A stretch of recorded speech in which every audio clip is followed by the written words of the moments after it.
தற்போதைய அண்மை செய்தியை பார்க்கிறோம். பாகிஸ்தான் விமானம் சுட்டு வீழ்த்தப்பட்ட நிலையில் அதிலிருந்து வெளியேறிய விமானி ராஜஸ்தானில் கைது செய்யப்பட்டிருக்கிறார் அப்படிங்கிற அண்மை செய்தியை பார்க்கிறோம். பாகிஸ்தான் விமானி ஒருவர் இந்திய ராணுவத்திடம் பிடிபட்டிருக்கிறார். பாகிஸ்தான் விமானம் சுட்டு வீழ்த்தப்பட்ட நிலையில் அதிலிருந்து வெளியேறிய விமானி ராஜஸ்தானில் பிடிபட்டிருக்கிறார். ஜெய்சல்மார் எல்லை அருகே பாகிஸ்தான் விமானி உயிருடன் பிடிக்கப்பட்டிருக்கிறார் என்ற அண்மை செய்தியை பார்க்கிறோம்.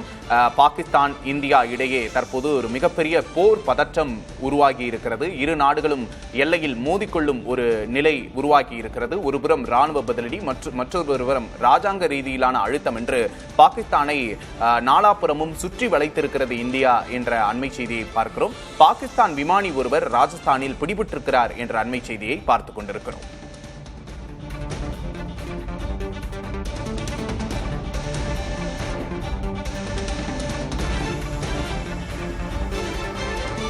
பாகிஸ்தான் விமானம் சுட்டு வீழ்த்தப்பட்ட நிலையில் அதிலிருந்து வெளியேறிய விமானி ராஜஸ்தானில் பிடிபட்டிருக்கிறார். ஜெய்சல்மார் எல்லை அருகே பாகிஸ்தான் விமானி உயிருடன் பிடிக்கப்பட்டிருக்கிறார் என்ற அண்மை செய்தியை பார்க்கிறோம். நாம் திரையில் பார்த்துக் கொண்டிருக்கிறோம். பஞ்சாப், சண்டிகர், ஜம்மு காஷ்மீர், ராஜஸ்தான் என உச்சகட்ட உஷார் நிலையில் இந்தியா தயாராகி இருக்கிறது. அனைத்து பகுதிகளிலும் மின்சாரம் அணைக்கப்பட்டு தாக்குதலுக்கு தயாரான நிலையில் தற்போது இந்தியா இருக்கிறது. இந்திய ராணுவம் பாகிஸ்தான் மண்ணிற்குள் நுழைந்து தனது தாக்குதலை தீவிரப்படுத்தி இருக்கிறது என்ற செய்தியையும் பார்க்கிறோம். இதனிடையே பாகிஸ்தான் விமானங்களும் இந்திய எல்லைக்குள் ஊடுருவ ஆரம்பித்திருக்கின்றன. இந்த நிலையில் இந்தியாவின் பதிலடி தாக்குதலில் பாகிஸ்தான் விமானி ஒருவர் பிடிபட்டிருக்கிறார் என்ற அண்மை செய்தியை பார்க்கிறோம். பாகிஸ்தான் விமானி தற்போது கைது செய்யப்பட்டுள்ளார்.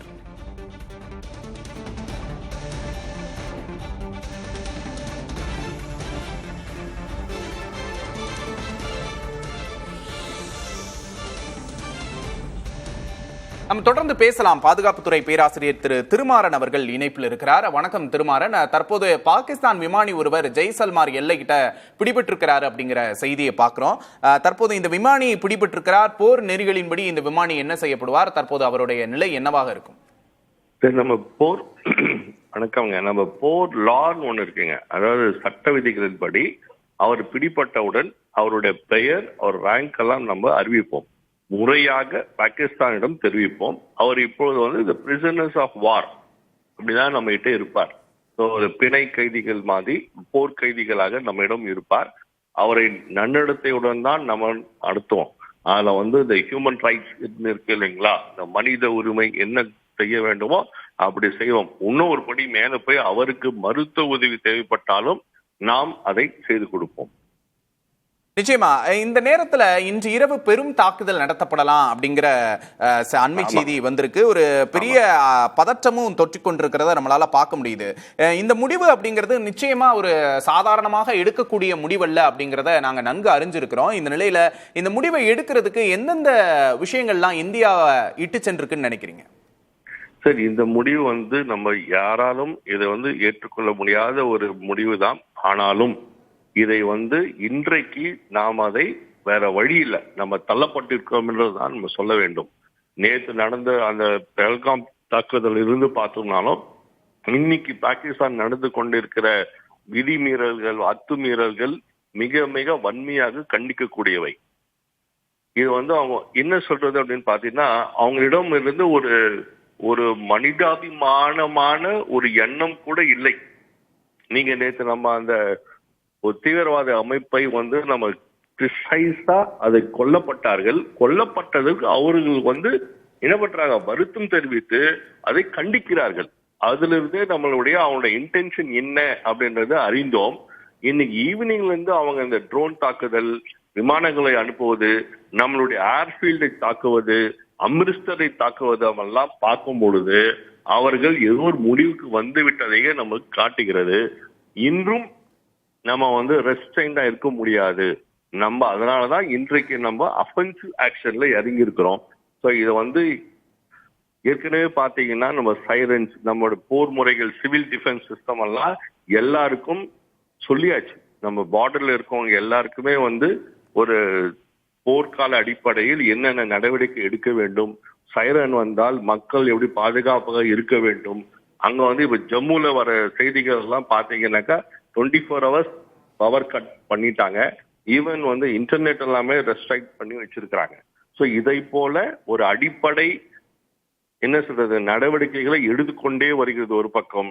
இப்பொழுது இந்த இரவு நாம வந்து மிக மிக இங்க 3 அதை கோஆர்டினேட்டட் எஃபர்ட்டை வச்சு பாகிஸ்தானை தாக்குவோம் என்பது உறுதி.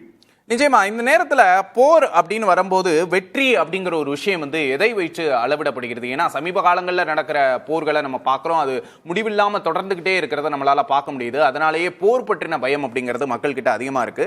வெற்றி அப்படிங்கிறது எந்த அளவீடை வச்சு குறிக்கப்படுது? கடந்த காலங்களில் இந்தியா பாகிஸ்தான் போர்ல இந்தியா வெற்றி பெற்றது எப்படி அப்படிங்கிற விஷயத்தையும் பகிர்ந்துக்குங்களேன். கரெக்டா, உண்மையான கேள்வி கேட்டிருக்கீங்க, நல்ல கேள்வியும் கூட. இப்ப நடக்கிறது பாத்தீங்கன்னா உக்ரைன், ரஷ்யா, இங்க ஹமாஸ் போன்ற போர்களாக இது இருக்காது. நம்முடைய 1971 வார்ல எப்படி ஒரு டிசைசிவ் விக்டரி எடுத்தோமோ அதை போலவே இப்பொழுதும் நம்ம ஒரு டிசைசிவ் விக்டரி எடுப்போம் என்பதை உறுதியாக நம்ப வேண்டும். என்னன்னு பாத்தீங்கன்னாக்கா பாகிஸ்தான் 2ஆக பிரிக்கப்பட்டு அதான் நம்மளுடைய எய்ம், அதை வந்து சாதித்தோம். இன்றைக்கு பிஓகேல மட்டுமல்ல, பாகிஸ்தானில் எங்கோவே தீவிரவாதத்தை இனி அவர்கள் வளர்க்க கூடாது என்பதில் மிக தெளிவாக இருக்கிறோம். கண்டிப்பாக அதை ஒடுக்குவோம் என்று நம்பலாம். நிச்சயமா பாகிஸ்தான் மேல வைக்கப்படுற ஒரு மிகப்பெரிய குற்றச்சாட்டை தொடர்ந்து பாகிஸ்தான் வந்து தீவிரவாதத்தை ஊக்குவிக்கிறது, பாகிஸ்தான் தீவிரவாதிகளுக்கு அடைக்கலம் கொடுக்குது அப்படிங்கிற ஒரு குற்றச்சாட்டு தான் தொடர்ந்து முன் வச்சுக்கிட்டே இருக்கு. இதனால பாகிஸ்தானுக்கு என்ன லாபம்? பாகிஸ்தான் அரசியலுக்கும் இந்த தீவிரவாதத்திற்கும் என்ன தொடர்பு சார்?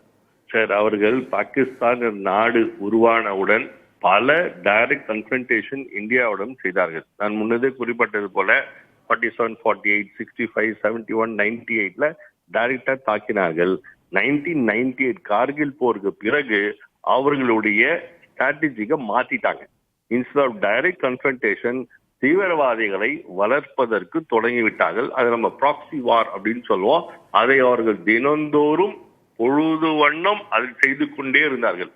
தீவிரவாதத்தை வளர்ப்பது என்றால் என்னன்னு பாத்தீங்கன்னா ட்ரைனிங் கொடுக்கறது, வெப்பன்ஸ் கொடுக்கறது, மாரல் சப்போர்ட் கொடுக்கறது, இது எல்லாவற்றையும் அவர் செய்து வந்ததனால் அவர் தீவிரவாதத்தை இங்க பரப்பினார்கள். இந்தியாவில பர்டிகுலரா ஜம்மு காஷ்மீர் மாநிலத்துல பல இன்னல்களை நம்ம சந்திச்சு கொண்டே வந்தோம். அத பல அரங்குகளில் நம்ம அதை எடுத்துக்காட்டி சொல்லிக்கொண்டே இருந்தோம். இப்பொழுதுதான் அனைத்து நாடுகளும் அதை ஏற்றுக்கொண்டு வன்மையாக கண்டித்துக் கொண்டிருக்கிறது. இன்டர்நேஷனல் பிரஷர் மவுண்ட் ஆனதால் பாகிஸ்தான் வழியே இல்லாமல் இன்றைக்கு நம்ம மீது டைரக்ட் தாக்குதலுக்கு வந்திருக்கிறார். நிச்சயமா அப்ப பாகிஸ்தான் வந்து ஒரு மிகப்பெரிய பதிலடியை இந்தியா கிட்ட இருந்து சந்திக்க போகுது அப்படிங்கறத பார்க்க முடியுது. பாகிஸ்தானுக்கு கடுமையான சேதங்கள் நிச்சயமா இருக்கும் அப்படிங்கிறது தெரியுது. இந்த நிலைமையை பாகிஸ்தான் எப்படி தவிர்த்திருக்கலாம் அப்படிங்கிறது உங்களோட பார்வை? சார், பெஹல்காம் இன்சிடென்ட்டை நம்ம வந்து அதை வன்மையாக கண்டிக்கிறோம். கண்டித்த பிறகு அந்த இன்சிடென்ட் நடந்த பிறகு பாகிஸ்தானில் இருந்து ஒரு செய்தி கூட அதை கண்டன் பண்ணியோ எங்களுக்கும் அதிலும் தகவல் இல்லை, தொடர்பு இல்லை என்ற ஒரே ஒரு அறிக்கை கூட வரவில்லை. ஸோ இதுல இருந்து அவர்கள் இதை ஊக்குவிக்க, அது லஷ்கர் தொய்பா அவர்கள் வந்து சொன்னார்கள் நாங்கள் பொறுப்பேற்கிறோம் அப்படின்னு சொல்லும் போது கூட ஒரு கண்டம்னேஷன் இல்லை. நமக்கே தெரியும் இந்த தீவிரவாத அமைப்பெல்லாம் எங்க இருக்கிறதுனா பாகிஸ்தானிலும் பிஓகேல தான் இருக்கிறது. இதை நாங்க முதல்ல இருந்தே சொல்லிட்டு இருந்தோம்.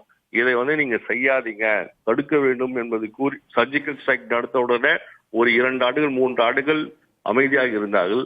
மறுபடியும் அதை தொடங்கிவிட்டார்கள்.